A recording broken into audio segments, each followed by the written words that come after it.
Now, in our final lecture of this section, I'm going to talk a bit about serviceability requirements. And I'm defining this differently than the minimum required amount of steel that I talked about in the previous video. I'm talking about serviceability. I'm talking about the likelihood this section is going to experience cracking. So after we've checked the moment capacity from a strength perspective and determined it has adequate amount of reinforcing bar to meet AS min, we are going to think about if it's going to crack or not under this load. So if we take a look at the chart I've included in here, you can see that the cracking moment is going to occur before the ultimate failure of the tower column, leaving it vulnerable to things like water infiltration.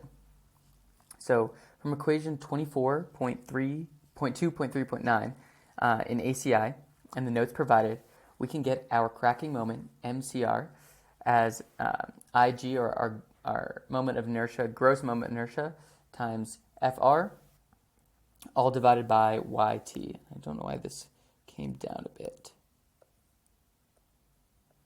All divided by YT, which is a simplification of the equation because we don't have an FPE term. If you look into this equation more in depth, there's a whole other term, but this is for pre-stressing strands. And we're not worrying about that because we don't have a pre-stressed tower column. So for a rectangular section, this simplifies down again to S, or section modulus, times FR, which is our modulus of rupture.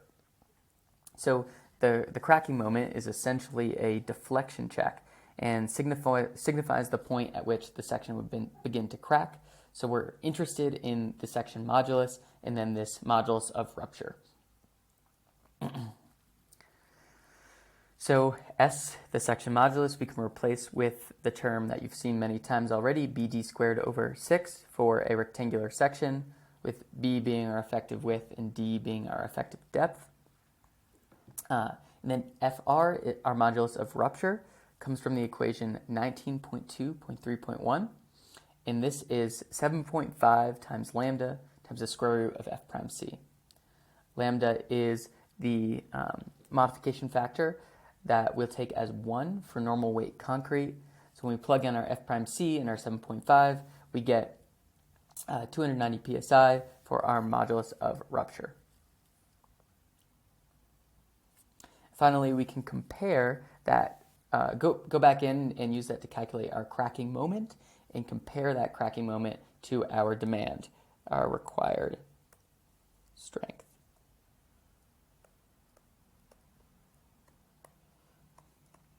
That we talked about in the lecture on the strength design. As one other thing I'd like to add is there's also a sectional requirement given by ACI to continue to mitigate shrinkage and other cracking possibilities. So we want to make sure that our loads are not going above our cracking moment. But then we also want to make sure, and sorry, I missed a number here, we want that to be 1.2 times our cracking moment. We also want to make sure that our section is sufficiently strong so that it's not going to crack. And we could take this equation here. Phi mn has to be greater than or equal to gamma 3 times gamma 1 FR plus gamma 2 FCPE times S. And this simplifies down to gamma 3 times gamma 1 times FRS, because once again, we don't have pre-stressing strands. Gamma 1 is our cracking factor taken as 1.6, and gamma 3 is going to be our related to the strength of our steel, and it's going to be our Fy over Fu of our steel. So our yield strength over our ultimate yield strength. And that for A36 steel, A36 carbon steel, which is common for reinforcing bar, is going to be 36 over 58, or about 0.62.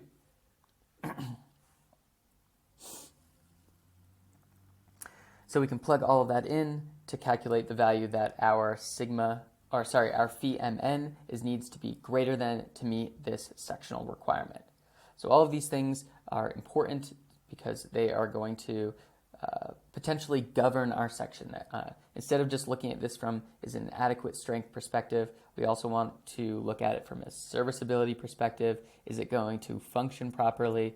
Is there not going to be cracks that both concern people and leave the important reinforcing bar susceptible to corrosion and water damage? So after you have calculated confirmed that your strength is adequate, another important part of the checks beyond checking all of the detailing is to check that all of the sectional requirements are met so that we don't have cracking in the section.